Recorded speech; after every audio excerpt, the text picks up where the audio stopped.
Good afternoon and welcome everybody. Today I'm lucky enough to have Bruce Tyrrell with Tyrrell's Wines with me here today. So hi Bruce. How are you this afternoon? How's everyone?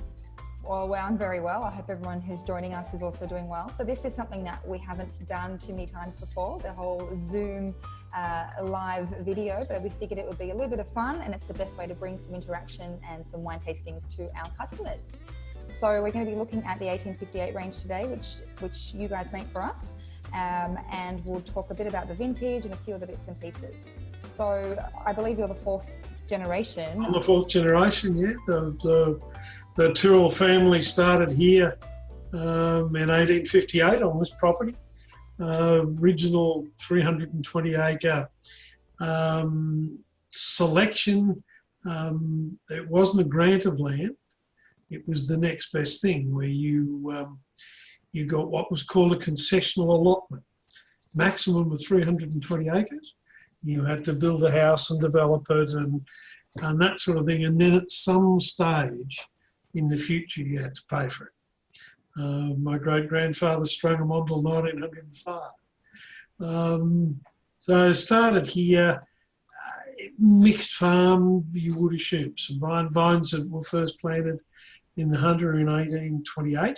So we're only 8 years away from our 200th anniversary. Wow. I guess the oldest continuous region in Australia. I worked with my father for 30 odd years and then I took over completely in 2000 when he died, and I've got my three children who are working in the business now, and two grandsons, which is even more important. The eldest of which, the first word he said was tractor. So I thought, I got a vineyard manager here for the future. Perfect. So that brings us up to where we are sort of today as a family. Which you sort of led into the next question. I was about to ask you about the classic Hunter style. The Hunter Valley is we're the most northerly of all the premium regions. We can get wet at vintage time. We can get humidity. Everyone says you shouldn't be growing grapes there. But we make these amazing wines that will live for years and years and years and years and years. And that's, at the end of the day, if you've got a really nice wine at 3 years old, then you make good commercial wines. Mm. But if you can open it up 25, 35 years old and go, wish I'd kept this another year, that's when you're making great wine. And that's what the Hunter does. And we've always been about fruit and acid rather than alcohol and tannin. So there's that lovely finesse and elegance and lovely fruit flavours of the wine. And a lot of it is because we're picking a bit earlier, because we're more northerly. So we get our ripeness in the warmer part of summer rather than going into winter. It's definitely that medium bodied style, especially in a lot of the reds. So the Shiraz are always like a medium bodied compared to, I guess, the rest of Australia. And I don't know whether it's because I'm from New South Wales, but I love Hunter wines, in particular Shiraz. You've been brought up on the right material. That's right. But it was, I think we went through a change. Our climate maybe's got a part to do with it, as we're in this warmer cycle we're in now. Having a look at that first glass that you have, that 1858 Semion in front of you, why is Semion so unique? Like, you ask anybody about any wine and you're asking them about another wine from, I don't know, you think about Australia and I think of Hunter Semion. It's so classic. You can go anywhere in the world and you cannot replicate those wines. Mm. And it's this close to the coast, humidity in summer, and technically humidity is not given a lot of credence as a quality factor. I don't agree with that. I think it's quite important. But because we're more northerly, these wines are flavour ripe at about 11% alcohol. It is quite low in alcohol, but the grapes are ripe. And I think, we often have fights here, particularly early in vintage when the boys want to get started, is that don't look at the alcohol, the sugar level, worry about the flavour. That's right, flavour profile. And in a year like 2018, for instance, this wine, 1858 Semion, was probably 12.5% alcohol. where this one in 19 is, I would suspect, 10 and a bit, if I'm right. It's 10, exactly 10. And that's because that's when they were flavour right. That's when they tasted right, and that's how we pick them. The chemistry's nice in the background, but if it doesn't taste right, who cares what the chemistry is? Yeah, wow. So that's what makes them special. And so when they're picked, they've got low pHs. And that's one of the great indicators of ability to live. And so they've got low pHs, and they're great drinking, young and fresh, and these are the best oyster wines in the world. In fact, here, when we eat an oyster, we don't put any lemon or anything in the fresh oyster. Just tip a bit of Semion on it and eat it that way. But that means that they will live and develop. And, I had a 2013 last night of Andrew Thomas's, which I must ring him and tell him. And this one was really, it was in that middle period where it was getting bottle age and it was softening, but still had real freshness and acid. So it's got about, I like to drink them at about 10 to 12 years old. I think that's the perfect time. But when they're young, bit and fresh, and I love Semion at all times too, but I've got some of your old, I think, vat ones in the Vintec, and I know I've got a couple that are older than I am, and I can't wait to drink them. But I also know that at any age they're going to be amazing because I think you have it's a wine of three lives. You've got that young, vibrant, fresh style, which is in the glass today. Then there's that sort of middle area of 5, 6, 7 years old. And then again, they change again at about 10 to 12 years old. And after that, it's just a gradual aging process. And if you really get to 30 years old with a great one, and then you just shake your head, you can't believe that it really's got that old. And it's funny, in Australia, probably the two best living wines, for long bottle age, are not reds. They're Hunter Semion and Clare Riesling, which are almost identical, except for their base flavour. And it's interesting, that's right. They're both very simple in the sense where the winemaking techniques, you're letting the wine do the work, really, and they're just magic. Yeah, my chief winemaker and I have joked for many years that if you get a young winemaker comes in and wants to fiddle with the Semion, that the best thing to do is take them down the back of the winery and shoot them immediately. Because if you fire them, they'll only go somewhere else and want to do it. But the winemaker's job is, whilst it's quite simple, it's the most important decision is the day you pick it. But then the winemaker's job is a patience, and it's a nurturing, and it's just following the wine through and making sure it gets to bottle in the very best condition. That's really what you do when you make Semion. Okay, great.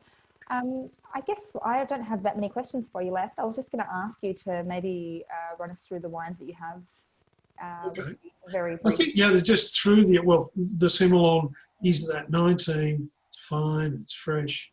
This wine would have probably been machine harvested, which is all done at night, done and all the fruits cool. We have a rule, the bins don't sit in the vineyard for more than an hour. So if there's only one bin on the ground, it's on the truck, it's poured in, so it's got away, if the juice has got away from the skins quickly. So it's simply made and put into bottles. So that's a lovely fine clean. Chardonnay in Australia started here. We made the first one of modern time. And when we bought the HVD vineyard from Penfolds in 1983, end of 1982, with that came the oldest producing Chardonnay vineyard in the world, which none of us realised when we bought it.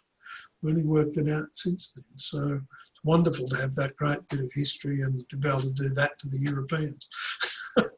You've only got young, immature vines. So Chardonnay here follows the line of the Semion. that obviously another couple of percent alcohol.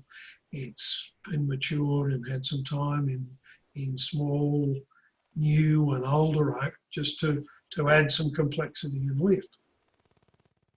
Because with the extra alcohol, it'll handle the wood. But when you taste through them, it still carries that same wonderful fresh acid that the Semions have got. And these, again, the really top ones, have got the ability to age for quite a long time. Shiraz is, and I always say Shiraz because I think Shiraz is a horrible, ugly word. And the wines are, to me, Shiraz about warmth and generosity and flavour. And Shiraz pronunciation suits that. Nearly had the district changed here. We've got too many young winemakers come in who've been trained outside to say Shiraz like the barbarians. But again, medium body, medium to lighter body, which is interesting because we can be a pretty warm area. Generally, I suppose 13.5 is about the average alcohol for the hunter. So it's not up in the 14s. And again, like the Semion, it's down there because at 13.5, it's flavour right. We pick it, we use a lot of some new oak, but all of it, nearly all of it, is big. 2,700 litre barrels, 550 gallons. So much less surface area of oak to wine. And we're just really looking for a bit of freshness and lift from the oak. Work way too hard in the vineyard all year to then get all this wonderful flavour in the wine. You brew it in the winery and then you cover it up with oak character. Yeah. Can't see the point in that. No use working hard in the vineyard if you're going to cover all of that up. So, yeah, never expect the bigness of a McLaren Vale or a Barossa from this area. Hunters are always fine and more elegant, medium body. That's right. Okay, well, that's perfect.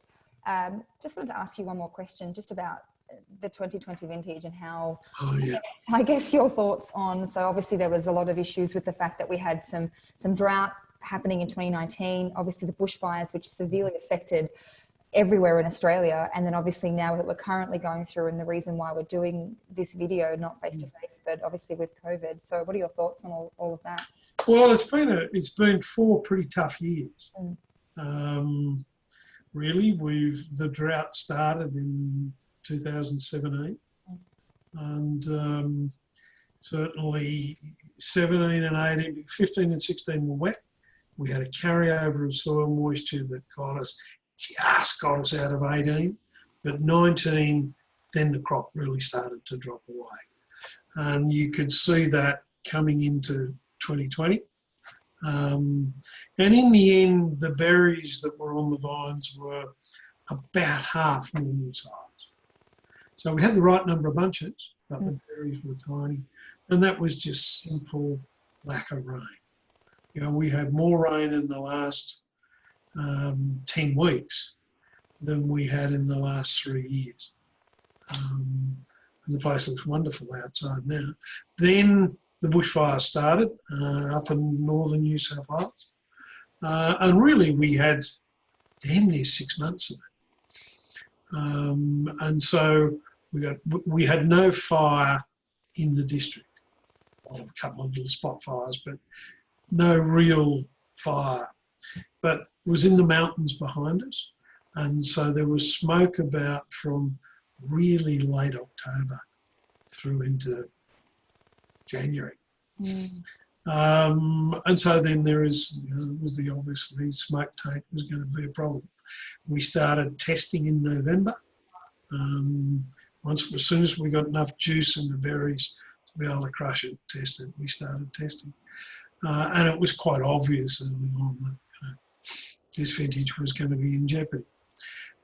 We lost ourselves about 80% of what was on the vine. It will be different for everyone in the district because the amount of smoke taints you got depended on how close you were to the fire and how much fresh smoke you had.